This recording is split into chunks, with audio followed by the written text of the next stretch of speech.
সুপ্রিয় শিক্ষার্থী, আশা করি সবাই ভালো আছো। আজকে আমরা আলোচনা করব হিসাব বিজ্ঞান প্রথম পত্রের দশম অধ্যায়ে একতরফা দাখিলা পদ্ধতি বা অসম্পূর্ণ হিসাব রক্ষণ। এটি হিসাব বিজ্ঞান প্রথম পত্রের শেষ অধ্যায়। এখানে একতরফা দাখিলা পদ্ধতি, প্রথমে আমরা বলবো এই ধরনের একতরফা দাখিলা পদ্ধতি হিসাব কারা রাখেন সেটা হলো কারা এই ধরনের হিসাব কারা রাখেন এক মালিকানা কিংবা অংশীদারি কারবারের ছোট ছোট প্রতিষ্ঠান যেগুলো আছে তারাই, যেমন ছোট ছোট মুদি দোকান কিংবা রেস্টুরেন্ট কিংবা ছোট ছোট ব্যবসা যা আছে, তারা এই ধরনের একতরফা দাখিলা পদ্ধতিতে হিসাব রাখেন। এগুলি সাধারণত এক মালিকানা কিংবা অংশীদারিও হয়ে থাকে। তবে কেন এটি ছোট ছোট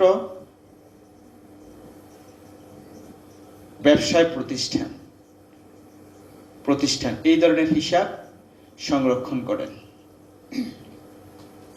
কেন এটি অসম্পূর্ণ হিসাব পদ্ধতি? অসম্পূর্ণ কেন, সম্পূর্ণ নয় কেন? এখানে যত ধরনের হিসাব আছে সব ধরনের হিসাব একতরফা দাখিলা পদ্ধতিতে রাখা হয় না। তো রাখা হয় কোনগুলি? রাখা হবে সম্পত্তির হিসাব সমূহ, দায়ের হিসাব এবং মালিকানা সত্ত্ব।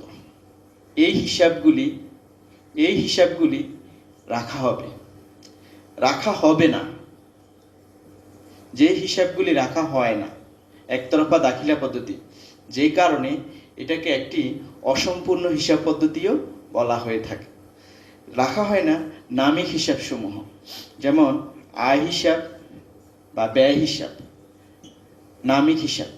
এই নামিক হিসাব সমূহ একতরফা দাখিলা পদ্ধতিতে সংরক্ষণ করা হয় না, যে কারণে পদ্ধতিটার নাম হলো অসম্পূর্ণ হিসাব রক্ষণ পদ্ধতি। অসম্পূর্ণ হিসাব রক্ষণ পদ্ধতি কারণ এখানে সকল হিসাব রাখা হয় না। মূলত সম্পত্তি এবং দায়ের হিসাবগুলি রাখা হবে এবং রাখা হবে না আয় এবং ব্যয়ের হিসাবগুলি এখানে রাখা হয় না, যে কারণে এটাকে বলে অসম্পূর্ণ হিসাব রক্ষণ। এখন আয়ের হিসাব ও ব্যয়ের হিসাব রাখা হয় না, তাহলে প্রশ্ন হলো কিভাবে তারা মুনাফা বা লাভ ক্ষতি নির্ণয় করেন? কারণ আমরা জানি আয় থেকে ব্যয় বিয়োগ করলে, অর্থাৎ ব্যয়ের অতিরিক্ত আয়কে বলে মুনাফা, আবার আয়ের অতিরিক্ত ব্যয়কে বলে ক্ষতি। কিন্তু এরা তো আয় ব্যয়ের হিসাব রাখে না, তাহলে তারা লাভ ক্ষতি কিভাবে রাখে? এই পদ্ধতির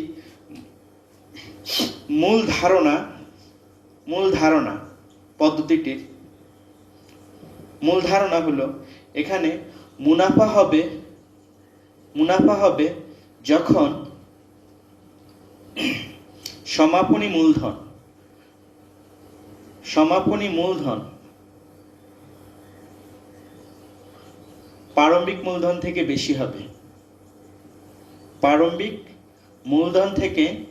বেশি হবে, তখন মুনাফা হবে। অর্থাৎ একটা লোক 30,000 টাকা নিয়ে একটি ছোটখাটো ব্যবসা আরম্ভ করলেন। একটা নির্দিষ্ট সময় শেষে তার মূলধনের পরিমাণ হলো 50,000 টাকা। তাহলে আমরা কি বুঝবো? আমরা বুঝবো আপাত দৃষ্টিতে তার 20,000 টাকা লাভ হয়েছে, যেহেতু সে 30,000 টাকা নিয়ে ব্যবসা শুরু করেছে এবং নির্দিষ্ট সময়কালীন শেষে তার মূলধনের পরিমাণ হলো 50,000 টাকা, তাহলে তার লাভ হলো 20,000 টাকা। এটা আপাত দৃষ্টিতে, এর সাথে আরো অনেক রকমের সমন্বয় থাকতে পারে। আপাত দৃষ্টিতে মূল ধারণা হলো এটা, মুনাফা হবে যখন সমাপনী মূলধন প্রারম্ভিক মূলধন থেকে বাড়বে। ঠিক অনুরূপভাবে ক্ষতি হবে। কখন ক্ষতি হবে? ক্ষতি হবে যখন তার সমাপনী মূলধন প্রারম্ভিক মূলধন থেকে কমে যাবে। কিরকম? একটা লোক একটা ব্যবসা করতে নামলেন, সে 50,000 টাকা নিয়ে ব্যবসা শুরু করলেন। একটা নির্দিষ্ট সময় শেষে দেখা গেল তার কাছে 30,000 টাকা মূলধন আছে, তাহলে তার মূলধন কমে গেল। 50,000 টাকা নিয়ে ব্যবসা শুরু করলো, কিন্তু নির্দিষ্ট সময় শেষে তার মূলধনের পরিমাণ দাঁড়ালো 30,000 টাকা। তাহলে ধরে নিব আপাত দৃষ্টিতে তার 20,000 টাকা ক্ষতি হয়েছে। তাহলে এই ধরনের একতরফা দাখিলা পদ্ধতিতে লাভ ক্ষতি নির্ণয় করতে গেলে মূলত দুটি বিষয়, দুটি উপাদানই খুব গুরুত্বপূর্ণ। একটি হলো প্রারম্ভিক মূলধন আর একটি হলো সমাপনী মূলধন। প্রারম্ভিক মূলধন এবং সমাপনী মূলধনের পার্থক্যর মাধ্যমে একতরফা দাখিলা পদ্ধতিতে কোনো প্রতিষ্ঠানের লাভ ক্ষতি নিরূপণ করা হয়। এটি হলো একতরফা দাখিলা পদ্ধতির মূল কনসেপ্ট। হ্যাঁ, তো আমরা দেখব এই ধরনের একতরফা দাখিলা পদ্ধতিতে কিভাবে, এখন প্রশ্ন কিভাবে একতরফা দাখিলা পদ্ধতিতে লাভ ক্ষতি নির্ণয় করা হবে। এই জন্য একতরফা দাখিলা পদ্ধতিতে লাভ ক্ষতি নির্ণয় করার জন্য যে বিবরণীটা তৈরি করা হয়, আমরা এখানে হিসাব বলবো না, আমরা বলবো বিবরণী। কারণ যেহেতু হিসাব একটি দুই তরফা দাখিলা পদ্ধতির বিষয়, তাই আমরা এটাকে হিসাব না বলে বলছি লাভ ক্ষতি বিবরণী। এই লাভ ক্ষতি বিবরণীর মাধ্যমে কোনো প্রতিষ্ঠান একতরফা দাখিলা পদ্ধতিতে তার লাভ বা ক্ষতি নিরূপণ করে থাকেন। এখানে বিবরণ, টাকা,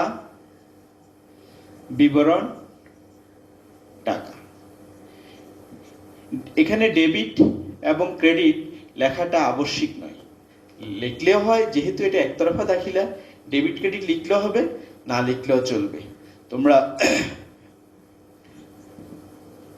আমি লিখলাম ডেবিট ক্রেডিট।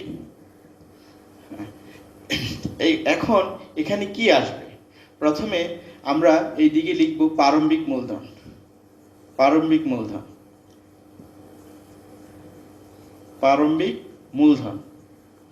এই পাশে সমাপনী মূলধন।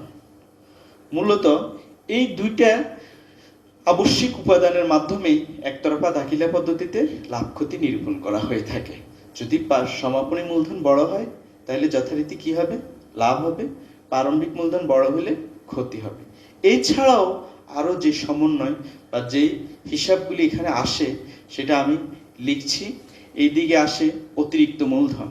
বছরের মাঝামাঝি সময় মালিক যদি আরো ব্যবসায় মূলধন আনে, যেটাকে বলে অতিরিক্ত মূলধন। এইদিকে উত্তোলন দুই প্রকার হইতে পারে, নগদ উত্তোলন হইতে পারে, আবার পণ্য উত্তোলন হইতে পারে। এই দুই প্রকার উত্তোলন হইতে পারে। এছাড়া আর কি হইতে পারে? এখানে আসতে পারে মূলধনের সুদ।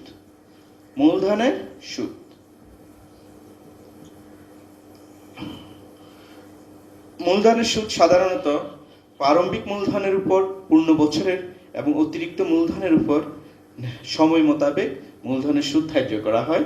আর এইদিকে হইতে পারে উত্তোলনের সুদ। বাম পাশে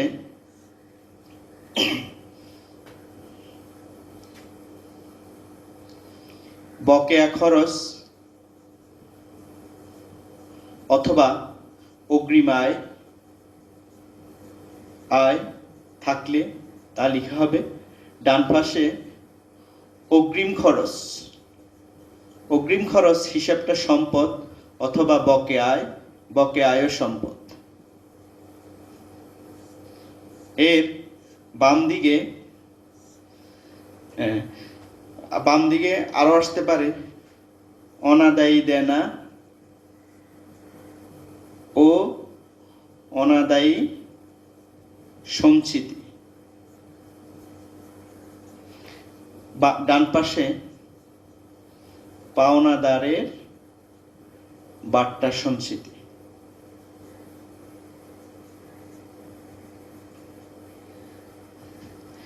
এছাড়া এই পাশে আসতে পারে অবচয় এবং বিবিধ ক্ষতিসমূহ, বিবিধ প্রকার ক্ষতি। একতরফা দাখিলা পদ্ধতিতে লাভ ক্ষতি নির্ণয় করতে গেলে মূলত এই কয়টি হিসাব খাতেই ব্যবহৃত হয়ে থাকে। যদি ডান দিকের যোগফল বড় হয় তাহলে এই দিকে বের হবে নিট লাভ, এটা ব্যালেন্সিং ফিগার যোগ বিয়োগ করে। আর যদি বাম দিকে বড় হয় তাহলে যেটা বের হবে সেটা হবে নিট ক্ষতি। তো একই অঙ্কে কখনো নিট ক্ষতি এবং নিট লাভ একত্রে বের হবে না, হয় নিট লাভ বের হবে অথবা নিট ক্ষতি বের হবে। যদি ডান পাশটা ক্রেডিট পাশটা বড় হয় তাহলে নিট লাভ বের হবে, ডেবিট পাশটা বড় হলে নিট ক্ষতি বের হবে। এখানে আমরা কি কি লিখেছি, এটা একটা লাভ ক্ষতি বিবরণীর ছক, একতরফা দাখিলা পদ্ধতিতে যা ব্যবহার করা হয়। সেই ছকে শুরুতে আছে কি প্রারম্ভিক মূলধন, সিমিলারলি এই পাশে আছে সমাপনী মূলধন। বছরের বা সময়কালের শুরুতে মালিক যে টাকা নিয়ে ব্যবসা শুরু করেন প্রারম্ভিক মূলধন, এবং বছর শেষে তার যেটা মূলধন হয় সেটা সমাপনী মূলধন। অতিরিক্ত মূলধন হলে প্রারম্ভিক মূলধনের পরেও বছরের যে কোনো সময় যে মূলধন নিয়ে আসেন অতিরিক্ত মূলধন। এই পাশে আছে সিমিলার হিসাব উত্তোলন দুই প্রকারের হইতে পারে, নগদে হইতে পারে, পণ্য হইতে পারে। মূলধনের সুদ সাধারণত প্রারম্ভিক মূলধনের উপর পূর্ণ বছরের অতিরিক্ত মূলধনের উপরে সময় মোতাবেক মূলধনের সুদ হয়ে থাকে। উত্তোলনের সুদ একটা বিশেষ গুরুত্বপূর্ণ টার্ম, কারণ উত্তোলন বিভিন্ন ধরনের হয়ে থাকে। কখনো মাসিক ভিত্তিতে উত্তোলন হয়, কখনো সাপ্তাহিক উত্তোলন হয়, কখনো বছরে একটা লামসাম অ্যামাউন্ট উত্তোলন হয়। তো এই উত্তোলনের উপর সুদ বের করে নিতে হবে। এরপরে আছে এই পাশে বকেয়া খরচ এবং অগ্রিম আয়, এই পাশে অগ্রিম খরচ ও বকেয়া আয়। বকেয়া খরচ ও অগ্রিম আয় দুটি দায়, অগ্রিম খরচ ও বকেয়া আয় এটা সম্পদ। এরপরে আছে এদিকে অনাদায়ী দেনা সঞ্চিতি ও অনাদায়ী দেনা, এদিকে আছে পাওনাদারের বাট্টা সঞ্চিতি, অবচয়সমূহ, বিবিধ ক্ষতি। যদি ক্রেডিট পাস বড় হয় তাহলে আমাদের নিট লাভ বের হবে, আর যদি ডেবিট পাস বড় হয় তাহলে নিট ক্ষতি বের হবে। মূলত এটাই হলো একতরফা দাখিলা পদ্ধতিতে কিভাবে লাভ ক্ষতি বের করব। কিন্তু যদিও আমরা এটাকে বলি একতরফা দাখিলা পদ্ধতি বা অসম্পূর্ণ হিসাব রক্ষণ পদ্ধতি, আসলে এটি মূলত একতরফা ও দুই তরফা দাখিলার মিশ্রণ।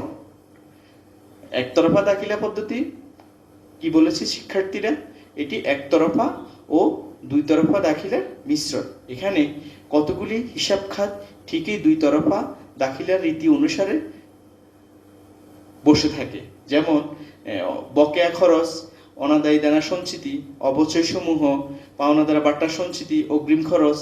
এই হিসাব খাতগুলি এখানে অনেকটা দুই তরফা দাখিলা পদ্ধতির মতোই ব্যবহার হয়। কাজে এই জন্যেই এটাকে বলা হয় মূলত বলা হয় একতরফা দাখিলা পদ্ধতি, একতরফা ও দুই তরফা দাখিলা পদ্ধতির মিশ্রণ বলা হয়। তো আমরা এই ছকের মধ্যে আমরা দেখিয়েছি কিভাবে লাভ ক্ষতি নির্ণয় করা হবে। এখানে কতগুলো আইটেম আছে, একটা, দুইটা, তিনটা, চারটা, পাঁচটা, ছয়টা, সাতটা। এদিকে 7টা হিসাব খাত উল্লেখ করা হয়েছে, এদিকে হলো একটা, দুইটা, তিনটা, চারটা, পাঁচটা। এর বাহিরে একতরফা দাখিলা পদ্ধতি লাভ ক্ষতি বিবরণী করতে এর বাহিরে খুব বেশি হিসাব খাতের প্রয়োজন হয় না। তো এই 12টি হিসাব খাতের মধ্যে এই প্রারম্ভিক মূলধন এবং সমাপনী মূলধন এই দুইটা অবশ্যই থাকতে হবে, আবশ্যিক আইটেম। এই দুইটা জানা না থাকলে কোনোভাবেই লাভ ক্ষতি নিরূপণ করা যাবে না। কিন্তু বাকি যে হিসাব খাতগুলি রয়েছে, টোটাল এখানে 12টি হিসাব খাতের মধ্যে এই দুইটা আবশ্যিক হিসাব খাত অবশ্যই দেওয়া থাকতে হবে। আর বাকি যে হিসাব খাতগুলি রয়েছে এগুলি থাকতেও পারে কোনো অঙ্কে, আবার অনেক অঙ্কের মধ্যে এগুলি নাও থাকতে পারে। যেমন কোনো এমন অঙ্ক আছে যেখানে মালিক অতিরিক্ত মূলধন আনেন নাই, কাজে এটা আসবে না। মালিক সারা বছরে প্রতিষ্ঠান থেকে উত্তোলন করেন নাই, কাজে এটা আসবে না। মূলধনের সুদ ধরতে বলে নাই, এটা আসবে না। উত্তোলনের সুদ ধরতে বলে নাই, সেটা আসবে না। উত্তোলনের সুদের আবার একটি বিষয় আছে যে উত্তোলনের সুদ কেবলমাত্র নগদ উত্তোলনের উপরে হয়ে থাকে, সাধারণত পণ্য উত্তোলনের উপরে সুদ ধার্য করা হয় না। এরপরে বকেয়া খরচ বা অগ্রিম আয়, এটা কোনো অঙ্কের মধ্যে নাও থাকতে পারে। অগ্রিম খরচ বকেয়া আয় কোনো অঙ্কের মধ্যে নাও থাকতে পারে। অনাদায় দেনা সঞ্চিতি ধরতে বলে নাই, ধরবে না, উল্লেখ নাই। পাওনা দ্বারা বাট্টার সঞ্চিতি, এটা উল্লেখ নাই, আসবে না। অবচয় ধরতে বলে নাই, অবচয় আসবে না। কোনো প্রকার বিবিধ ক্ষতি ঘটে নাই। বিবিধ ক্ষতি বলতে কেমন? যেমন যে ছিনতাইকারী 500 টাকা ছিনতাই করছে, কিংবা একটা হাতে নগদের মধ্যে একটা ছেঁড়া টাকা পাওয়া গিয়েছে, এই ধরনের বিবিধ ক্ষতি নাও থাকতে পারে। তো এখানে আমি যেটা জিনিসটা বলেছি যে এখানে এই একটি লাভ ক্ষতি বিবরণী নির্ণয় করতে এই হিসাব খাতগুলি প্রয়োজন হলেও মূলত এখানে আবশ্যিক হিসাব খাত হলো দুইটা। কোনটা? একটা হলো প্রারম্ভিক মূলধন, এটা থাকতেই হবে, আর একটা হলো সমাপনী মূলধন, এটা থাকতেই হবে। এখন এই দুইটা আইটেম ছাড়া কখনোই একতরফা দাখিলা পদ্ধতিতে লাভ ক্ষতি নিরূপণ করা সম্ভব হবে না। এখন আমরা জানবো কিভাবে কোনো প্রারম্ভিক মূলধন ও সমাপনী মূলধন বের করতে হয়।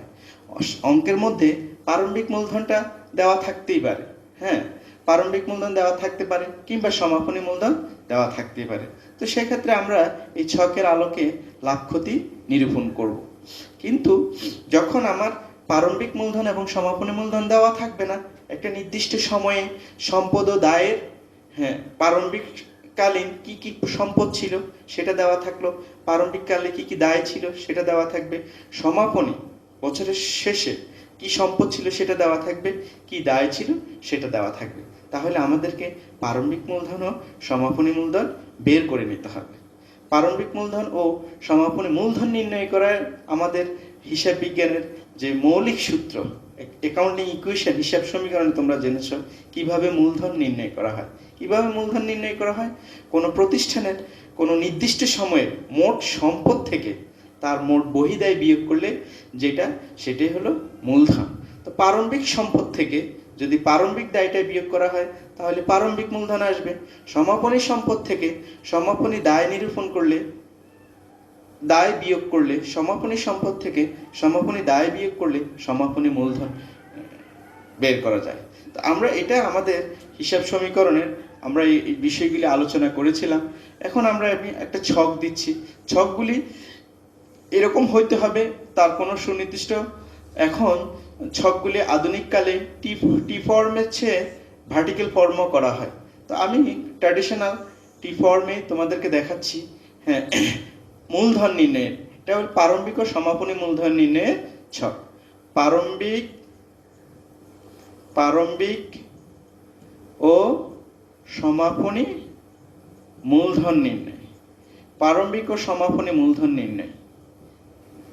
এখানে এটা হলো বাম পাশটা হলো দায়, দায়ের মধ্যে এই দায়টা প্রারম্ভিক সময়ের দায়, এটা সমাপনী কালীন দায়।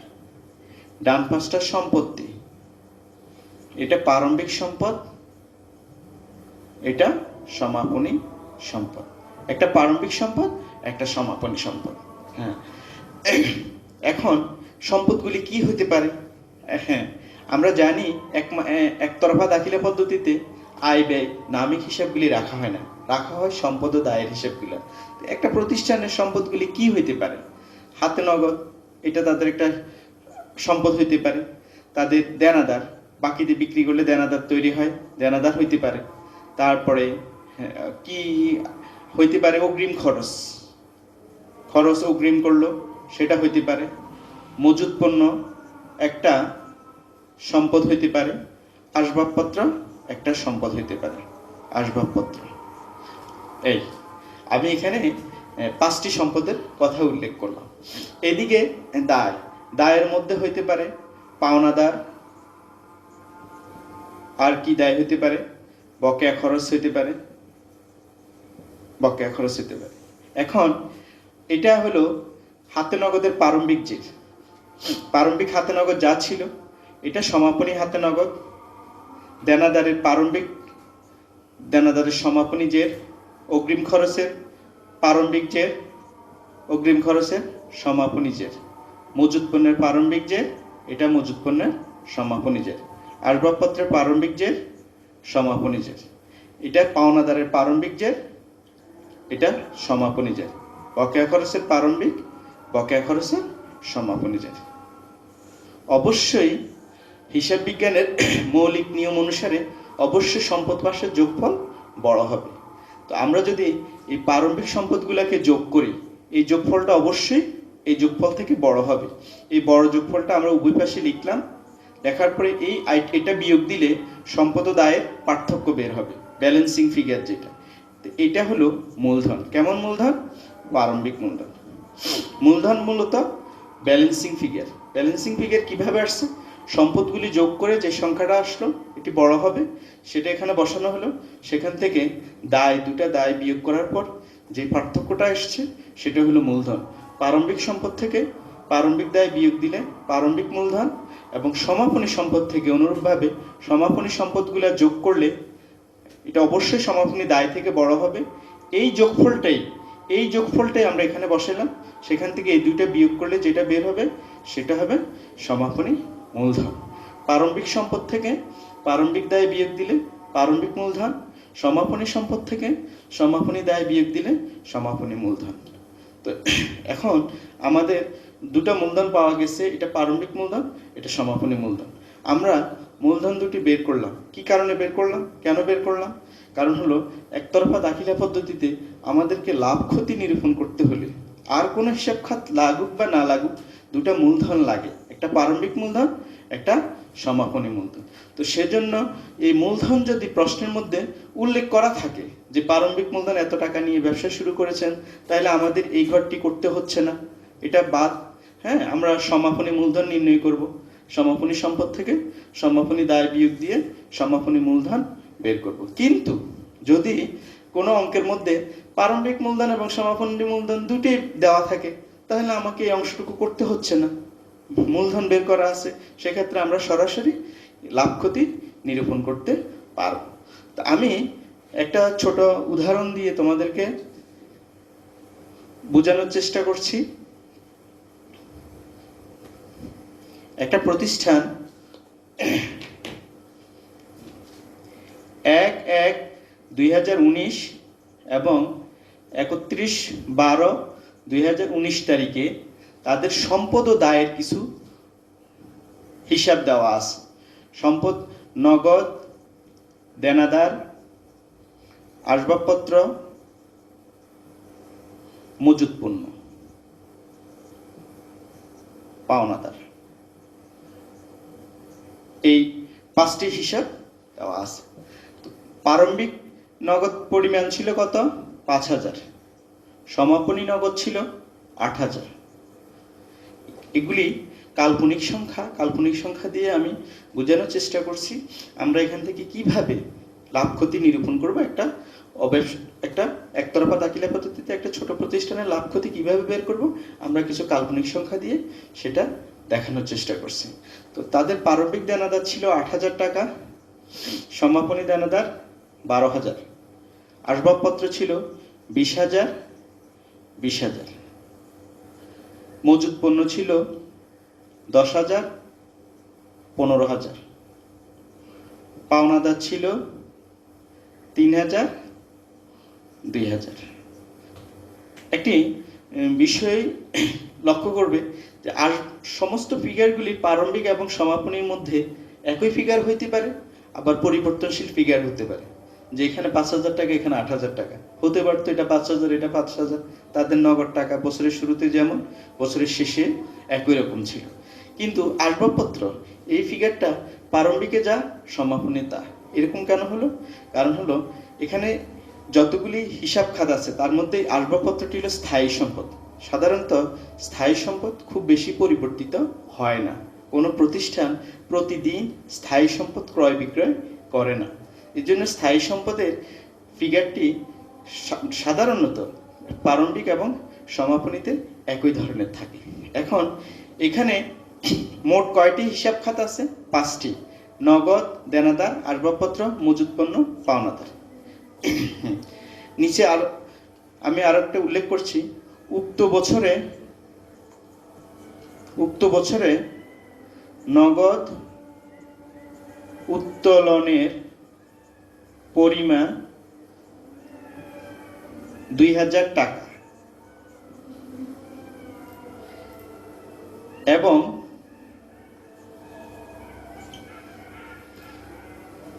মালিক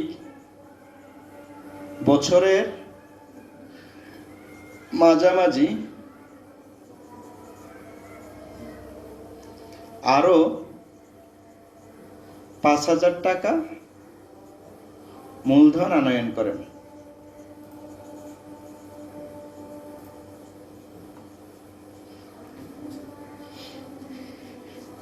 তোমাকে করতে হবে করণীয় হলো 2019 সালের লাভ বা ক্ষতির পরিমাণ নির্ণয় করতে হবে। এই করণীয়। আমরা জানি একতরফা দাখিলা পদ্ধতিতে কোনো প্রতিষ্ঠানের লাভ ক্ষতি বের করতে হলে দুইটা ফিগার অবশ্যই আমাদেরকে বের করতে হবে। একটা হলো প্রারম্ভিক মূলধন, একটা হলো সমাপনী মূলধন। যার কোনোটাই এখানে দেওয়া নেই, প্রারম্ভিক মূলধনও দেওয়া নেই, সমাপনী মূলধন দেওয়া নেই। কিন্তু আছে কি? আছে আমার কিছু প্রারম্ভিক সম্পদ ও দায় এবং সমাপনী সম্পদ ও দায়। আমরা জানি সম্পদ ও দায়ের পার্থক্য থেকে মূলধন নির্ণয় করা হয়। তা আমরা প্রারম্ভিক সম্পদ থেকে প্রারম্ভিক দায় বিয়োগ করে প্রারম্ভিক মূলধন বের করব, সমাপনী সম্পদ থেকে সমাপনী দায় বিয়োগ করে সমাপনী মূলধন বের করব। তারপর আমরা এর আগে যে লাভ ক্ষতি বিবরণী ছকটি লিখেছিলাম সেখানে আমরা ছকের মধ্যে প্রারম্ভিক মূলধন, সমাপনী মূলধন এবং আনুষঙ্গিক যে সমন্বয়গুলি এগুলি বসিয়ে কোনো প্রতিষ্ঠানের লাভ ক্ষতি নিরূপণ করতে পারব। তো আমাদেরকে এই প্রতিষ্ঠানের প্রারম্ভিক মূলধন ও সমাপনী মূলধন নির্ণয় করতে গেলে সর্বপ্রথম জানতে হবে এখানে যে 5টি আইটেম রয়েছে এই 5টি আইটেমের মধ্যে কোনগুলি সম্পদ, কোনগুলি দায়। সাধারণত সম্পদের আইটেম বেশি থাকবে, দায়ের আইটেম খুব কম থাকবে, কারণ সম্পদ থেকে দায় বিয়োগ করলে মূলধন হবে। তো আমি জানি শিক্ষার্থীরা তোমরা জানো এখানে কোনটা কোনটা সম্পদ: নগদ সম্পদ, দেনাদার সম্পদ, আসবাবপত্র সম্পদ, মজুত পণ্য সম্পদ, কিন্তু পাওনাদার হইল দায়।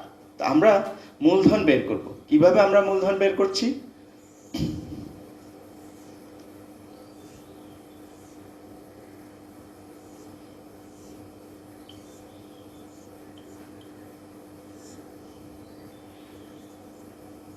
প্রারম্ভিক ও সমাপনী মূলধন নির্ণয়। আমাকে প্রারম্ভিক ও সমাপনী মূলধন নির্ণয় করতে কিন্তু প্রশ্নে বলে নাই, আমাকে বলা হয়েছে লাভ ক্ষতি নির্ণয় করতে, কিন্তু আমি বের করছি প্রারম্ভিক ও সমাপনী মূলধন। এর কারণ কি? কারণ আমাকে লাভ ক্ষতি নিরূপণ করতে গেলে অবশ্যই আমাকে প্রারম্ভিক ও সমাপনী মূলধন জানতে হবে। তো আমরা মূলধন বের করছি, এটা দায়, এই পাশে সম্পদ,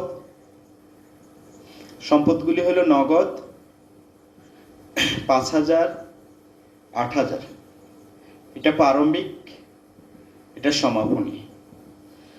দেনাদার 8000, 12000, আসবাবপত্র 20000, 20000, মজুত পণ্য 10,000, 15,000। আর এই 5টি আইটেমের মধ্যে 4টি আইটেমের সম্পদ, সেজন্য 4টা সম্পদ পাশে লিখেছিলেন।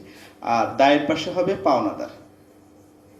পাওনাদারে 3000 আর 2000। এখানে যথারীতি এটা প্রারম্ভিক, এটা সমাপনী। অবশ্যই আমি যেটা বলেছিলাম আগেও যে সম্পদ পাশের যোগফল বড় হবে। এই সম্পদগুলি যোগ করলে এখানে হচ্ছে 8 5 13 33 43,000। এই বড় যোগফলটা আমি এখানে লিখবো 43,000। হ্যাঁ, পার্থক্য যেটা, এই যোগফল থেকে এটা বিয়োগ দিলে যেটা, সেটা প্রারম্ভিক মূলধন। তাহলে প্রারম্ভিক মূলধন কত হচ্ছে? 40,000 টাকা প্রারম্ভিক মূলধন। 43,000, 8 5 13 33 43, 43 থেকে 3 বিয়োগ গেলে 40,000 টাকা প্রারম্ভিক মূলধন। আবার অনুরূপভাবে সমাপনী মূলধন, সমাপনী সম্পদগুলি যোগ করব, 20, 40, 55। এই 55,000 থেকে 2,000 টাকা বিয়োগ গেলে 53,000 টাকা হলো আমাদের সমাপনী মূলধন। 55,000 যথারীতি এই যোগফলটাই আমি এখানে লিখেছি, সেখান থেকে এটা বিয়োগ দিয়ে এই মূলধনটা কি? মূলধনটা হলো মূলত সম্পদ ও দায়ের পার্থক্য, ব্যালেন্সিং ফিগার। তাহলে আমরা জানতে পারলাম তাদের প্রারম্ভিক মূলধন ছিল 40,000, তাদের প্রারম্ভিক মূলধন ছিল 40,000 এবং সমাপনী মূলধন ছিল 53,000। কিভাবে আমাদের লাভ ক্ষতি বের করতে হবে? আমরা লাভ ক্ষতি বের করছি, আমাদের ক্লাস প্রায় শেষের দিকে, আমরা লাভ ক্ষতিটা বের করেই শেষ করব।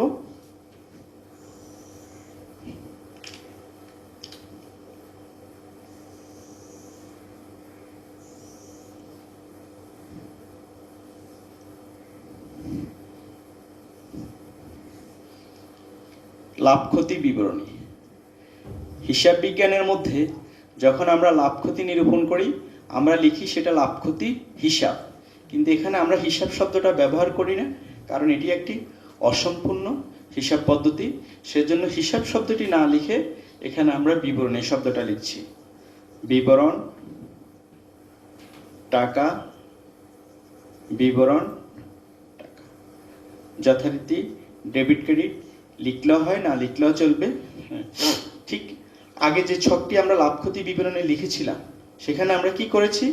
শুরুতেই আমরা এখানে প্রারম্ভিক মূলধন, যেটা আমরা এখন বের করেছি, প্রারম্ভিক মূলধন, এই দুটি আবশ্যিক ফিগার, প্রারম্ভিক মূলধন এবং সমাপনী মূলধন, এই দুটি থাকতেই হবে। 40,000। ডান পাশে আমাদের কি ছিল? সমাপনী মূলধন 53,000, যেটা আমরা এখানে বের করেছি, 40,000 এবং 53,000। এছাড়া এই দুটি ছাড়া আরও এইদিকে আরও বেশ কয়েকটি হিসাব কাজ ছিল, এখানে বেশ কয়েকটি হিসাব কাজ ছিল, কিন্তু আমরা দেখব সে এখানে আর কি কি আসার আছে। এই কথাগুলোর মধ্যে লেখা আছে, উক্ত বছরে নগদ উত্তোলন পরিমাণ ছিল 2,000 টাকা। উত্তোলন দুই প্রকার হইতে পারে, নগদ এবং পণ্য। এখানে শুধুমাত্র নগদ উত্তোলন রয়েছে, কত টাকা? 2,000 টাকা। আর মালিক বছরের মাঝামাঝি সময়ে আরো 5,000 টাকা মূলধন আনে। বছরের মাঝামাঝি মালিক যে মূলধন এনেছে সেটা হলো অতিরিক্ত মূলধন, এটা 5,000 টাকা। আর কোনো হিসাব এখানে নাই। তা আমরা যোগ করে দেখলাম আমাদের ক্রেডিট পাস বড় হচ্ছে, 55,000 হচ্ছে, আর ডেবিট পাস হচ্ছে 45,000।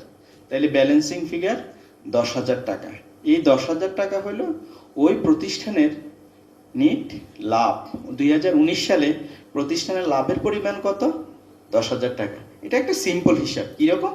একটা লোক বছরের শুরুতে 40,000 টাকা মূলধন নিয়ে ব্যবসা শুরু করলো, আর 5,000 টাকা মূলধন আনলো, তাহলে যে 45,000 টাকা মূলধন বছরের শুরুতে, বছরের শেষে তার মূলধনের পরিমাণ দাঁড়ালে 55,000 টাকা। তাহলে তার বাড়লো কত? 10,000 টাকা। 10,000 টাকা তার নেট লাভ। তো আমরা তোমাদের এই বিষয়ে আরও দুই একটা গাণিতিক সমস্যা আলোচনা করলে, বা তোমরা বাড়িতে আরও দুই একটা গাণিতিক সমস্যা নিজেরা চেষ্টা করলে বিষয়টা পুরোপুরি ক্লিয়ার হবে।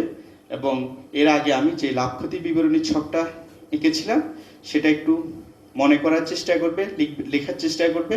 তারপর এখানে মূল যে ধারণাটা, যে দুটা মূলধন জানতে হবে, দুটা মূলধনের পার্থক্য থেকে লাভ ক্ষতি বিবরণী বের করতে হবে, এটা একটু বোঝার চেষ্টা করতে হবে। তো শিক্ষার্থীরা, তোমাদেরকে ধন্যবাদ জানাচ্ছি এবং সবাই সুস্থতা কামনা করছি। সবাই সাবধানে থেকো। সবাইকে ধন্যবাদ।